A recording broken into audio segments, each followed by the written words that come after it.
सर्वांना मैत्रीपूर्ण जय भीम।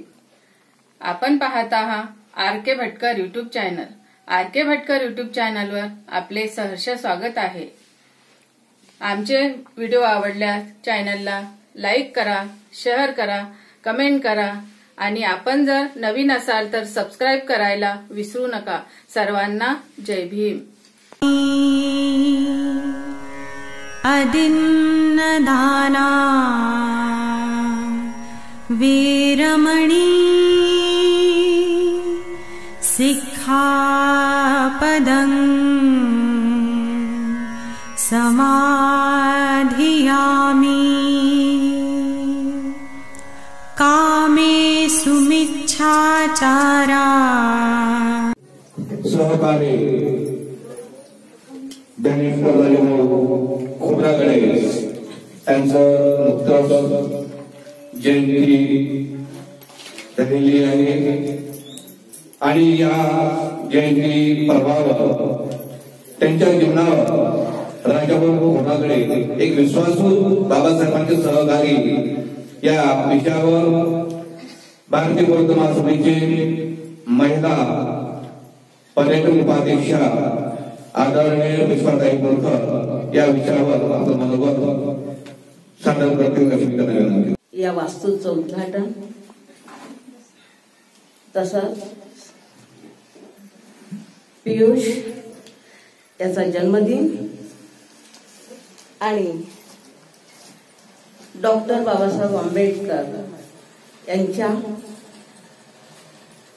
या छोटेखानी मूर्तीचं अनावरण हा त्रिवेणी संगम आज इथे आपण सर्व मिळून साजरा करत आहोत। तसंच भारतीय बौद्ध महासभेच्या वतीने जो वंदनेचा उपक्रम हा सतत 8 वर्षापासून राबवण्यात येत आहे आणि आज या दाभा या गावात देखील याच वंदनेच्या उपक्रमाअंतर्गत आपण आताच लुंबिनी बौद्ध विहारातून येथे आलेलो आहोत आणि अशा या मंगल प्रसंगी भारतीय बौद्ध महासभेचे जिल्हा कार्यकारिणी, शहर कार्यकारिणी, लुंबिनी बौद्ध विहाराचे दाभा येथील प्रतिष्ठित सर्व बंधू भगिनी, त्याचप्रमाणे विशेषतः मी उल्लेख करते ही एक संस्कार वर्ग शिकवते ते निश्चितच कौतुकास्पद आहे, त्यामुळे तिचेही मी इथे कौतुक करते आणि आपल्या सर्वांना भारतीय बौद्ध महासभेच्या वतीने सर्वांना मी पुन्हा श्रद्धांजली करते। नुकताच 25 सप्टेंबर 2025 हा बॅरिस्टर राजाभाऊ खोब्रागडे, माहित आहे का तुम्हाला? राजाभाऊ खोब्रागडेचं नाव ऐकलंय का? आज ज्यांनी बाबासाहेब आंबेडकरांच्या चळवळीमध्ये आपलं जीवन अर्पण केलं आणि चळवळीशी जे संबंधित आहे त्यांना निश्चितच राजाभाऊंचं नाव माहीत असेल, परंतु जी आजची पिढी आहे या आजच्या पिढीला देखील राजाभाऊंचं नाव माहीत असणं अत्यंत गरजेचं आहे। कारण की आंबेडकरी चळवळीमध्ये डॉक्टर बाबासाहेब आंबेडकरांनी जो मानव मुक्तीचा लढा लढला त्या मानव मुक्तीच्या लढ्यामध्ये जे सैनिक ज्या सैनिकांनी ज्या म्हणजे नायकांनी आपली अत्यंत महत्वाची भूमिका निभावली या आंबेडकरी चळवळीला पुढे नेण्यासाठी, त्यापैकीच राजाभाऊ खोब्रागडे हे एक होते। राजाभाऊ खोब्रागडेंचं पूर्ण नाव आपण जर बघितलं तर त्यांचं नाव होतं भाऊराव देवाजी खोब्रागडे। पुढे ते राजाभाऊ खोब्रागडे नावाने नावारूपास आहे. त्यांची आई होती पैकाबाई. पैकाबाई देवाजी खोब्रागडे हे राहणारे चंद्रपूरचे. जसं आपण म्हणतोय की वराड आणि सोन्याचं कराड असं म्हणतो ना आपल्या विदर्भाला. म्हणतात ना आपला वराड जो भाग आहे हा विदर्भाचा भाग आहे. आता सोयाबीन आलं, परंतु इथे जे पांढरं सोनं म्हणजे कापूस हा आपल्या विदर्भामधला हा एक सोनं होतं, पांढरं सोनं. तसंच चंद्रपूर मध्ये या अत्यंत खनिज संपत्तीच्या खाणी आहेत. आणि त्यामध्ये त्यावेळेस की जेव्हा राजाभाऊंचा जन्म झाला 25 सप्टेंबर 1925. राजाभाऊंचा जन्म 25 सप्टेंबर 1925 ला झाला. आणि त्यावेळेस त्यांना जी 5 मुलं आणि 2 मुली असा त्यांचा गजबजलेला हा कुटुंबाचा पसारा होता पैकाबाईचा. परंतु त्याही वयामध्ये जसं आता आम्ही पाहतोय आमच्या गावामध्ये की आम्हाला कोणतीही मजुरी राहिली तर आम्ही आमच्या मजुरीला जातो, कारण आमचं कुटुंब हे आमच्यासाठी महत्वाचं असते. त्याचप्रमाणे पैकाबाई देखील त्यावेळेस ज्यावेळेस आम्हाला कोणाच्या सड्यावर सुद्धा उभं राहता येत नव्हतं, आम्हाला लाचारीचं जीवन म्हणजे जगावं लागत होतं, त्यावेळेस पैकाबाई उद्योजक होत्या. तुम्ही पाहिलं असं बडनेरच रेल्वे लाईन पाहिली असेल आधी, तिथे असं स्लिप होत्या लाकडाच्या होत्या, लाकडाच्या स्लिप माहित असेल तुम्हाला, कदाचित नसेलही तर होत्या ना. हा, तर या लाकडाच्या स्लिपचा व्यवसाय जे स्लिपर आहे त्या लाकडाचा व्यवसाय तेव्हा पैकाबाई करायच्या. एवढंच नाही तर चंद्रपूर मध्ये जी आमराई होती त्या आमराईचं सुद्धा इतर राज्यामध्ये पाठवण्याचं काम सुद्धा पैकाबाई आणि देवाजी यांच्या संमतीनं व्हायचं.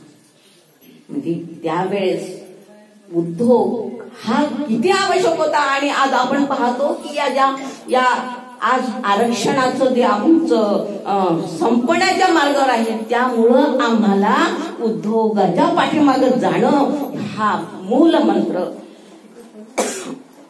तेव्हा आम्हाला पैकाबाईनं दिलेला आहे. आणि हा उद्योग करत असताना त्यामध्ये जे देवाजी खोब्रागडे होते, हे देवाजी पहा समाजामध्ये प्रस्थ कसं निर्माण केलं होतं. या त्यांनी स्वाभिमानाने जगून आपला संस्कार आपल्या लेकरांवर टाकून की त्या काळामध्ये असं म्हटलं जात होतं म्हणते की चंद्रपूरला तेव्हा रेल्वे गाडी थांबत नव्हती, परंतु देवाजीसाठी ती रेल्वे गाडी थांबल्या जात होती. हा एवढा मोठा स्वाभिमान, एवढं मोठं त्यांनी आपलं कसब, एवढा मोठी मान प्रतिष्ठा त्यांनी देवाजींनी मिळवली होती. आणि हाच संस्कार त्यांनी राजाभाऊंवर, त्यांच्या 5 मुलांवर आणि 2 मुलींवर म्हणजे आपल्या पूर्ण कुटुंबावर त्यांनी हा संस्कार टाकला. आणि त्यामुळे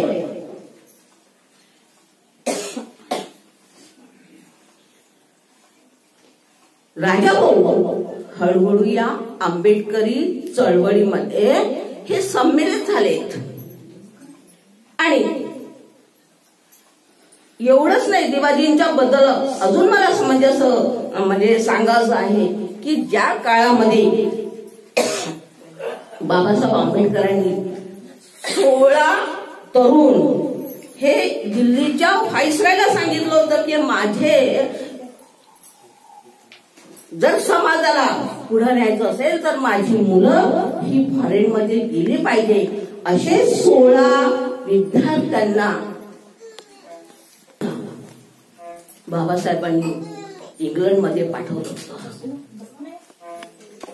पण देवाजींनी आपल्या मुलाला राजाभाऊंना स्वतःच्या खर्चाने इंग्लंडमध्ये पाठवलं होतं. बाबासाहेबांच्या पुण्याईने, मी हा मुद्दाम शब्द वापरते आहे, पुण्याई, बाबासाहेबांच्या पुण्याईने जे गेलेले 16 लोक होते, हे 16 लोक फक्त मी आणि माझं कुटुंब तिकडनं परत आल्यानंतर याच्यामध्येच व्यस्त झाले. परंतु ज्या देवाजींनी आपल्या पोरांवर, आपल्या राजाभाऊवर संस्कार केले होते, ते मात्र तिकडनं आल्यानंतर या आंबेडकरी चळवळीशी जोडल्या गेले. नव्हे, बाबासाहेबांच्या चळवळीशी, बाबासाहेबांच्या सोबत ते जोडल्या गेले. आणि त्यांचं जे प्रामाणिकपणा पाहून, राजाभाऊंचा प्रामाणिकपणा पाहून राजाभाऊंना बाबासाहेबांचे मानसपुत्र होण्याचा मान मिळाला. एवढंच नाही, डॉक्टर बाबासाहेब आंबेडकरांनी 1942 झालेली शेड्यूल कास्ट फेडरेशन, या शेड्यूल कास्ट फेडरेशनचा पहिला सेक्रेटरी होण्याचा मान राजाभाऊंना दिला. म्हणजे ही प्रामाणिकपणा चळवळीमध्ये राबत असताना, किंवा बाबासाहेबांनी आमच्यावर जे अनंत उपकार केलेले आहेत आणि ही आम्हाला चळवळ जर राबायची असेल तर बाबासाहेबांच्या विचाराशी प्रामाणिक आम्ही असलो पाहिजे, हा उद्देश समोर ठेवून आणि बाबासाहेबांच्या नजरेतून जी प्रामाणिकपणा बाबासाहेबांना राजाभाऊंच्या बाबतीमध्ये दिसली, आणि म्हणून राजाभाऊंना बाबासाहेब आंबेडकरांनी शेड्यूल कास्ट फेडरेशनचे पहिले सेक्रेटरी बनवले. त्यानंतर 1962 मध्ये फार मोठा भूमिहीनांचा, जागतिक भूमिहीनांचा सत्याग्रह म्हणून प्रसिद्ध आहे. जो ती उसकी जमीन, म्हणजे ज्यांच्याजवळ जमीन आहे तो राबेल, परंतु ज्यांच्याजवळ जमीन नाही त्याचं काय, हे बाबासाहेब आंबेडकरांच्या नंतर ही जी भूमिहीनांची चळवळ झाली, त्या भूमिहीनांच्या चळवळीचं नेतृत्व जरी दादासाहेब गायकवाडांनी केलं असलं तरीही ही चळवळ जागतिक लेवलवर पोहोचवण्याचं काम राजाभाऊ खोब्रागडे यांनी केलं. एवढंच नाही तर राजाभाऊ खोब्रागडे हे चंद्रपूरचे जे कॉर्पोरेशन होतं, या कॉर्पोरेशनच्या निवडणुकीमध्ये कॉर्पोरेटर म्हणून ते निवडून आले. त्याचबरोबर तुम्हाला सगळ्यांना माहित आहे, भंडाऱ्याची निवडणूक बाबासाहेब ज्या व्यक्तीशी लढले होते माहित आहे ना, आणि बाबासाहेब हरले होते भंडाऱ्याच्या निवडणुकीमध्ये, माहित आहे ना. या भंडाऱ्याच्या निवडणुकीमध्ये ज्यांनी तन मन धनाने बाबासाहेबांच्या सोबत सहकार्य केलं, बाबासाहेबांच्या सोबत राजाभाऊंनी अत्यंत जिद्दीनं, अत्यंत मेहनतीनं, अत्यंत लगनपूर्वक कार्य केलं, त्यांच्यासोबत सहकार्य केलं. बाबासाहेब पडले हा भाग वेगळा, परंतु जी तळमळ हवी असते चळवळीसाठी, ती तळमळ ती चळवळीच्या प्रती राजाभाऊंनी आपल्या अंगामध्ये आत्मसात केली. आणि म्हणूनच राजाभाऊ खोब्रागडे हे राज्यसभेवर निवडून आले. नंतर मला वाटते 69 ते 72 या कालावधी सुद्धा ते राज्यसभेचे उपाध्यक्ष होते. म्हणजे की आंबेडकरी चळवळीमध्ये एक सच्चा नेतृत्व या बाबासाहेबांना मिळालेला होता. परंतु बाबासाहेबांच्या नंतर चळवळीचं काय झालं त्यामध्ये जर आपण पाहिलो तर प्रत्येकाने आपापले समूह हे निर्माण केले, आणि त्यापैकीच एक बाबू हरिदास आवळे म्हणून एक असेच एक आंबेडकरी चळवळीचे एक सेनानी होते. त्या सेनानीने उत्तर नागपूरमधून निवडणूकसाठी, इलेक्शनसाठी म्हणजे सभा होणार होती, ती सभा झाली पटवर्धन ग्राउंड नागपूर येथे.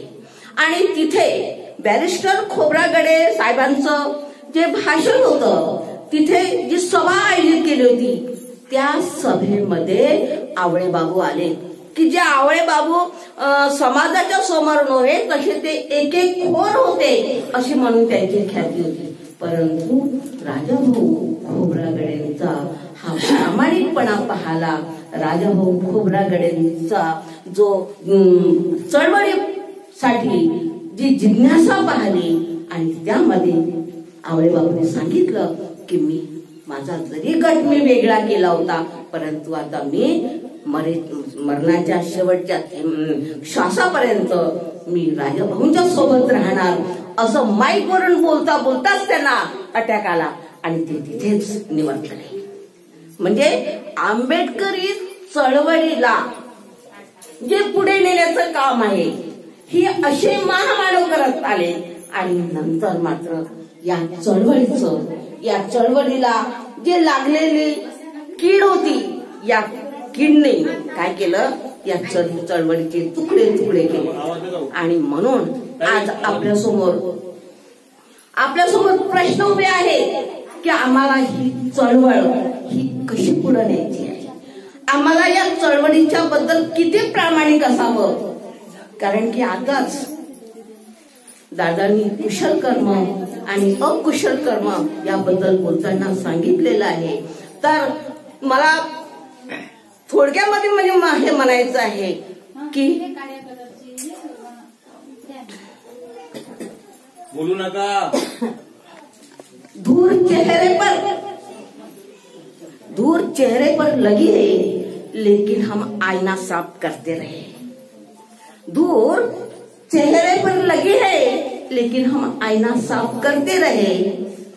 उम्र भर बस एक यही काम करते रहे. म्हणजे आमच्या चेहऱ्याला आज या विघटनाची धूळ लागलेली आहे.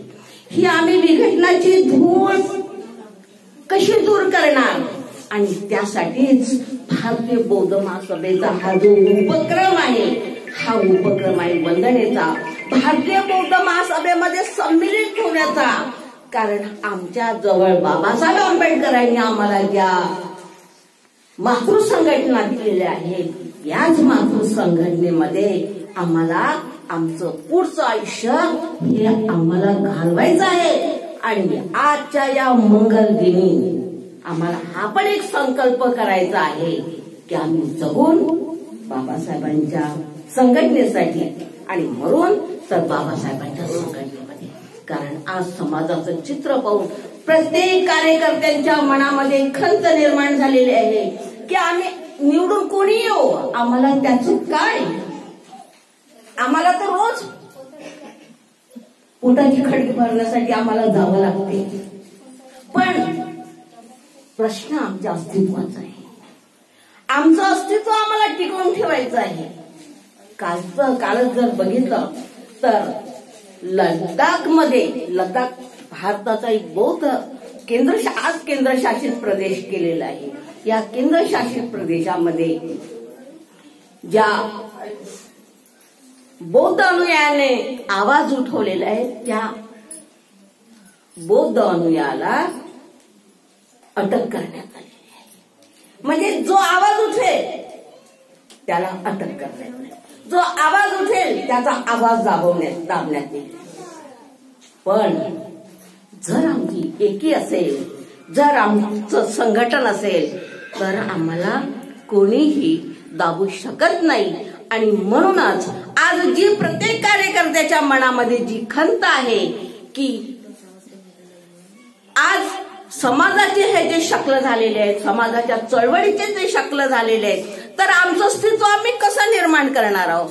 बाबासाहेब आंबेडकरांच्यासाठी आम्ही तर रस्त्यावर येऊन मरायला तयार आहोत. ही नामांतराच्या चळवळीने दाखवून दिलेलं आहे की आम्ही बाबासाहेबांच्या साठी